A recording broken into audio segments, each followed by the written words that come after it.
నమస్తే, welcome to our channel. నేను మీ ప్రియాంకారం. Kurnool bus యాక్సిడెంట్ని అలానే ఈ తుఫాన్ని రెండింటిని ముడిపెట్టి ఎవరైతే ప్రైవేట్ ఆపరేటర్స్ ఉంటారో వీళ్ళందరూ కూడా ఈ కర్నూలు బస్సు యాక్సిడెంట్ కేసు నుండి తప్పించుకోవాలన్న ప్రయత్నం చేస్తున్నారు. మరి వీళ్ళేస్తున్న స్కెచ్ ఏంటి, ఎప్పుడో జరిగిన కర్నూలు బస్సు యాక్సిడెంట్కి దాని తర్వాత వచ్చిన తుఫానికి రెండింటికి లింక్ ఏంటి అనేది తెలుసుకునే ప్రయత్నం చేద్దాం. మనతో మాట్లాడడానికి సీనియర్ జర్నలిస్ట్ సిఎస్ రావు గారు ఉన్నారు, ఆయనతో మాట్లాడతాం.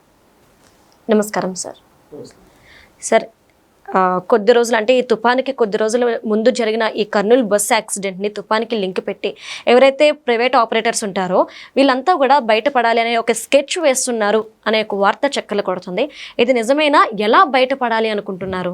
ఇప్పుడు సందట్లో సడేమి అని ఒక సామెత ఉంది. అలా ఈ ప్రైవేట్ బస్సు ఆపరేటర్లు ఇప్పుడు తుఫాను హడావుడి నడుస్తుంది, తుఫాను దాంట్లో అందరూ నిమగ్నమైనారు, అందరూ దృష్టి అలానే ఉంది. ఎందుకంటే మెంతని తుఫాను బాగా అపార నష్టం చేకూరుస్తుంది, అది చాలా ప్రమాదకరమైందని చెప్పేసి గ్రహించి ఆంధ్రప్రదేశ్ ప్రభుత్వం గత 4 రోజుల నుంచి ఒక ప్రణాళికాబద్ధంగా ఆ తుఫాన్ని కారణంగా నష్టం జరగకుండా ఉండేలాగా చర్యలు తీసుకున్నారు. సక్సెస్ అయ్యారు. ప్రాణ నష్టం అయితే జరగలేదు, ఆస్తి నష్టం అంటే జరిగింది, కొంత ప్రాణ నష్టం అయితే జరగలేదు, అది సక్సెస్ అయినట్టే కదా. సో వాళ్ళ హడావుల్లో వాళ్ళు ఉంటే అధికార యంత్రాంగం తర్వాత పాలక వర్గాలు అన్ని అటువైపు ఉన్నప్పుడు ఈ ప్రైవేట్ ఆపరేటర్లు రవాణా శాఖ కమిషనర్ మీద ఒత్తిడి తీసుకొచ్చి లేదా ఆర్టీఏ అధికారుల మీద ఉన్నతాధికారుల మీద ఒత్తిడి తీసుకొచ్చి రోడ్డు రవాణా సంబంధించినటువంటి ఉన్నతాధికారుల మీద ఒత్తిడి తీసుకొచ్చి ఈ ప్రైవేట్ ఆపరేటర్ల మీద పెట్టినటువంటి కేసుల్ని కొట్టేయించుకోవాలనేటువంటి ప్రయత్నం చేస్తున్నారు. ఇది చాలా హైలైట్ న్యూస్ వాళ్ళు వచ్చింది. ఎందుకు అంతా అటువైపు పబ్లిక్ అంతా అటువైపు చూస్తున్నారు కదా. సో కర్నూలులో జరిగినటువంటి ప్రమాదం ఒక రెండు రోజులు అందరినీ కలిసివేసింది, 2-3 రోజులు కదా. అదే అసలు 20 మంది సజీవ దహనం అయ్యారంటే పెద్ద ప్రమాదం. నరేంద్ర మోడీ గారు, ప్రధానమంత్రి గారు కూడా స్పందించారు దాని మీద. 19 మందికి గాయాలైంది. ఆ బస్సు ప్రమాదాలు ఎందుకు జరుగుతున్నాయి, ఇలాంటి బస్సులు ఎందుకు తిప్పుతున్నారు అనే దాని మీద చర్చ జరిగింది. దాని వెనక అసలు ఏం జరిగింది అనేది కూడా విస్తృతంగా ప్రచారం జరిగింది.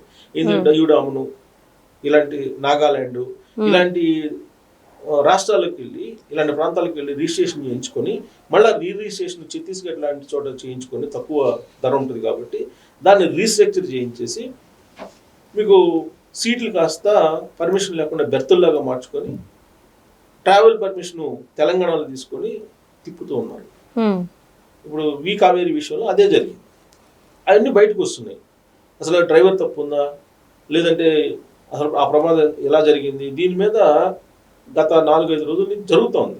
అసలు ప్రైవేట్ ఆపరేటర్లు తీసుకుంటున్న జాగ్రత్తలు ఏంటి అనేది. ఇప్పుడు యాక్చువల్గా నామ్స్ ప్రకారం కొన్ని నామ్స్ ఉన్నాయి, సెంట్రల్ గవర్నమెంట్ నామ్స్. ఈ సెంట్రల్ గవర్నమెంట్ నామ్స్ ప్రకారం ఏంటంటే ఖచ్చితంగా బస్సులు కొన్ని రకాల నిబంధనలు పాటించాలి. ఆ నిబంధనలు పాటించకుండా ఏం చేస్తూ ఉన్నాయి, ఇవి ఆర్టీఏ అధికారులను మేనేజ్ చేసి వాళ్ళకి ఏదో తృణమో పొలమో అప్పచెప్పేసి వాళ్ళు ఏం చేస్తున్నారు, ఇష్టానుసారంగా బస్సులు తిప్పుకుంటున్నారు. ఇలాంటి క్రమంలోనే ఈ బస్సు ప్రమాదం జరిగింది అనేది. ఈ బస్సు ప్రమాదానికి కారణం ఎవరు ఏంటి అనే దాని మీద ఎంక్వైరీ జరుగుతున్న క్రమంలో దాదాపు 4,000 బస్సులు సీజ్ చేశారు, కేసులు పెట్టారు 4,000 బస్సుల మీద. ఇది ఈ ప్రమాదం జరిగిన తర్వాత. అంటే ఈ 4,000 బస్సులకి కరెక్ట్గా పేపర్లు లేవు, లేదంటే కండిషన్ లేదనే అర్థం. మరి ఇంతకాలం పాటు ఏం చేశారు? ఏదైనా ఒక ప్రమాదం జరిగినప్పుడు అడౌట్ చేస్తారు ఆర్టీఏ అధికారులు, ఆ తర్వాత మళ్ళీ వాళ్ళు ఇష్టం వచ్చినట్టు ట్రావెల్స్ తిప్పుకుంటూ ఉంటారు. గతంలో జబ్బార్ ట్రావెల్స్ ఉంది, జబ్బార్ ట్రావెల్స్ లో 40 మంది సజీవ దహనం అయ్యారు. ఆ సందర్భంగా కొంత అడౌట్ చేశారు, 1-2 నెలల పాటు. మళ్ళీ ఇప్పుడు ఇది జరగగానే మళ్ళీ ఒక 4,000 బస్సుల మీద కేసులు రాసేసారు. ఇప్పుడు ఆ 4,000 మంది ఈ కేసుల నుంచి బయటపడటానికి ఏదో నామినల్గా మా మీద ఫైన్ వేసేసి వదిలిపెట్టండి అని చెప్పి ఒత్తిడి తీసుకొస్తున్నారు అనేది ఇప్పుడు వస్తున్నటువంటి న్యూస్. యాక్చువల్గా ఇదేంటంటే సెంట్రల్ ఇన్స్టిట్యూట్ ఆఫ్ ట్రాన్స్పోర్ట్ ఇది కొన్ని గైడ్ లైన్స్ ఫ్రేమ్ చేసింది ప్రైవేట్ ఆపరేటర్స్. అలాగే ఆటోమేటివ్ రీసెర్చ్ ఆఫ్ ఇండియా ఇవి రెండు సెంట్రల్ ఇన్స్టిట్యూట్ ఆఫ్ ట్రాన్స్పోర్ట్, అలాగే ఆటోమోటివ్ రీసెర్చ్ ఆఫ్ ఇండియా, ఇవి రెండు కొన్ని మార్గదర్శకాలను జారీ చేసింది. ఈ మార్గదర్శకాల ప్రకారం నియమాలు, అది దానికి ఫిట్నెస్ ఇచ్చేటప్పుడు దాని ఎత్తు ఎంత ఉండాలి, తర్వాత సీటింగ్ కెపాసిటీ ఎంత ఉండాలి, ఆ బస్సుకి నీకు స్లీపరా లేదంటే సీటింగా, ఇవన్నీ నామ్స్ ఇచ్చున్నారు. ఆ నామ్స్ ప్రకారం ఉండాలి. ఆ నామ్స్ ప్రకారం లేని కారణంగా ఆర్టీసీ బస్సులు కూడా రిజిస్ట్రేషన్స్ ఆపారు ఒక మూమెంట్ లో. మరి ప్రైవేట్ ఆపరేటర్స్ ఎందుకు ఆపాలి? ఎందుకు వాళ్ళు ఇష్టానుసారం తిప్పుకుంటే ఎందుకు చూస్తున్నారు వీళ్ళు? ఇప్పుడు ఏంటి, రవాణా శాఖ ఉన్నతాధికారులు అలాగే ఫైర్ ఉన్నతాధికారులు పట్టుకొని ఈ కేసుల్ని తప్పించేసుకొని ఫైన్ ఎంతో కొంత ఏం చేసుకుని మీరు మాకు మా బస్సులో మళ్ళీ యథాతథంగా తిప్పుకునేదానికి మాకు పర్మిషన్ ఇవ్వండి అని చెప్పి ఉన్నతాధికారుల దగ్గర రోడ్డు రవాణా శాఖ ఉన్నతాధికారులు అలాగే ట్రాన్స్పోర్ట్కి సంబంధించినటువంటి వాళ్ళు వీళ్ళ మీద, ఇప్పుడు ఆయన ట్రాన్స్పోర్ట్ కమిషనర్ ఉన్నారు మనీష్ కుమార్ సిన్హా అని, ఈ మనీష్ కుమార్ సిన్హా మీద ఒత్తిడి తీసుకొస్తున్నారంట వాళ్ళు. ఎందుకంటే ఇది పెద్ద లాబింగ్, ఇది ప్రైవేట్ ఆపరేటర్స్ అనేవాళ్ళు పెద్ద లాబింగ్. వీళ్ళు ఉన్నతాధికారుల మీద ఒత్తిడి తీసుకొచ్చి ఈ కేసుల నుంచి బయటపడాలి.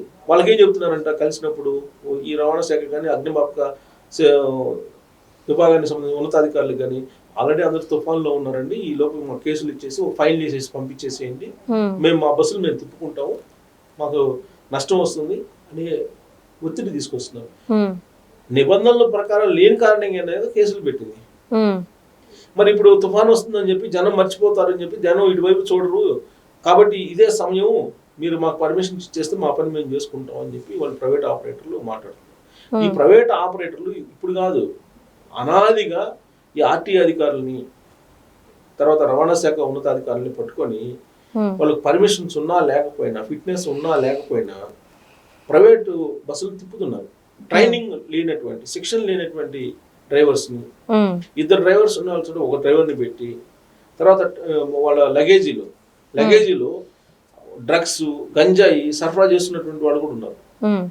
అవేమి చూడకుండా అన్నీ సరఫరా చేస్తూ నిబంధనలకు విరుద్ధంగా ఏం చేసినా కానీ వాళ్ళు నెలకు తృణమో ఫలమో వాళ్ళకి ఇస్తారు కదా, అందువల్ల వాళ్ళు ఆర్టీ అధికారులు కూడా కామ్గా ఉన్నారు. వీళ్ళు ఇష్టానుసారం వీళ్ళు ఉన్నారు. ఇప్పుడు కర్నూలు ప్రమాదం జరిగింది కాబట్టి కర్నూలు ప్రమాదం జరిగిన తర్వాత ఇవన్నీ బయటకు వస్తున్నాయి. ఇంత జరిగి కర్నూలు ప్రమాదం 20 మంది సజీవ దహనం అయితే మా మీద ఉన్న కేసులు తీసేసి మాకు బస్సులు ఇచ్చేసేయండి అని చెప్పి అడగటం అనేది, ఒత్తిడి తీయడం అనేది, వాళ్ళు ఏ స్థాయిలో బలంగా ఉన్నారు అనేది ఒకసారి ఆలోచించాలి. ఒకటి. రెండు, ఇప్పుడు ఎర్రస్వామి అనే అతను ఉన్నాడు, మోటార్ బైక్ మీద వెళ్తూ ప్రమాదం జరిగితే ఒక అతను శివకుమార్ అనే అతను స్పాట్లో డెడ్ అయిపోయాడు. ఎర్రస్వామి అసలు ఆ ప్రమాదం ఎందుకు జరిగింది కర్నూలు అని చెప్పి చెప్పాడు. ఏం చెప్తున్నాడు అతను కొత్తగా, ఇప్పుడు స్పాట్లో డెడ్ అయ్యాడు, డివైడర్ని గుద్దేసి, ఆ తర్వాత పక్కన ఉన్నటువంటి నేను అతని బాడీని తీసుకెళ్ళి పక్కన పెట్టాను, తర్వాత మోటార్ బైక్ని కూడా పక్కకి తీసుకెళ్ళాలి అనేటువంటి ఉద్దేశంతో లాగుతుంటే రాలేదు. ఈ లోపల బస్సులు వస్తూ పోతున్నాయి. సో ఒక బస్సు బ్లూ కలర్ ఉండేటువంటి బస్సు వెళ్ళిపోయింది, అది దాన్ని టచ్ చేస్తూ వెళ్ళిపోయింది, అది రోడ్డు మీదకి వచ్చింది. ఆ తర్వాత కావేరీ బస్సు వచ్చింది, ఇదేమో ఈడ్చుకుంటూ వెళ్ళిపోయింది, దాంతో నీకు ఫైర్ నిప్పులు వచ్చాయి, దాంతో ముందు బాగా కాలిపోయింది, వెంటనే నిమిషాల్లో మొత్తం బస్సు దగ్ధం అయిపోయింది, నేను భయపడిపోయి నేను ఇంటికి వెళ్ళిపోయాను. కాబట్టి నా ప్రమేయం లేదు దీంట్లో, నేనేం తప్పు చేయలేదు, నేను పెళ్ళికి మా ఫ్రెండ్ కోసం నేను వచ్చాను, హైదరాబాద్లో నేను వర్క్ చేసుకుంటుంటాను, సో నేను పెళ్ళికి వచ్చి నేను ఇలా జరిగింది, నా ప్రమేయం లేదని ఆయన చెప్తున్నాడు. ఆ బస్ ప్రమాదం ఎలా జరిగింది, ఇప్పుడు దాదాపు 18 బృందాలు ఇన్వెస్టిగేషన్ వస్తుంది, ఫోరెన్సిక్ రిపోర్ట్ వచ్చింది, దాని మీద ఎంక్వైరీ నడుస్తుంది. కానీ ప్రైవేట్ ఆపరేటర్లు మా బస్సులు మాకు ఇచ్చేసారు. 3000 బస్సులు దాదాపు 3 నుంచి 4000 బస్సుల మీద కేసులు పెట్టారంటే అవన్నీ సక్రమంగా లేనట్టే కదా. ఇంతకాలం పాటు సక్రమంగా లేనటువంటి వాటిని ఎందుకు వీళ్ళు అనుమతి ఇచ్చారు? ఫస్ట్ ఉన్నతాధికారులు కదా బాధ్యులు దీనికి. సో మనీష్ కుమార్ సిన్హా మీద ఇప్పుడు అందరూ కాన్సన్ట్రేషన్ చేశారు. ఎందుకు? మనీష్ కుమార్ సిన్హా అనే అతను అత్యంత నిజాయితీతో కూడినటువంటి అధికారి, ఐఎస్. సో ఆయన మీద ఇప్పుడు కాన్సన్ట్రేషన్ చేస్తారు ఈ ఆపరేటర్లంతా, ప్రైవేట్ ఆపరేటర్లంతా. ట్రాన్స్పోర్ట్లో ఉండేటువంటి కొంతమంది ఉన్నతాధికారులని, ఆ ఫైర్లో విభాగంలో ఉండే కొంతమంది ఉన్నతాధికారులని వీళ్ళు మేనేజ్ చేశారు, ఫైల్ తీసుకెళ్లారు ఈ కేసులన్నీ మాఫీ చేయడానికి. కానీ మనీష్ కుమార్ సిన్హా గారు ఆపేశారు. ఆ మనీష్ కుమార్ సిన్హా అనే అతను ఒక ఆఫీసర్, సిన్సియర్ ఆఫీసరు. సో ఆయన దగ్గర ఇలా పప్పులు ఉడగట్లా. కాబట్టి ప్రైవేట్ ఆపరేటర్లు మనీష్ కుమార్ సిన్హా గారిని బెండ్ చేయలేరు. ఆయన ఆధ్వర్యంలో కేసులు మాఫీ కావు. ఖచ్చితంగా వీళ్ళు నామ్స్ ప్రకారం బస్సులు ఉంటేనే తిప్పగలరు రాబోయే రోజుల్లో, లేదంటే మూలన పాటు ఆ బస్సులని మూల వేసుకోవడం. Okay, right. Thank you so much sir.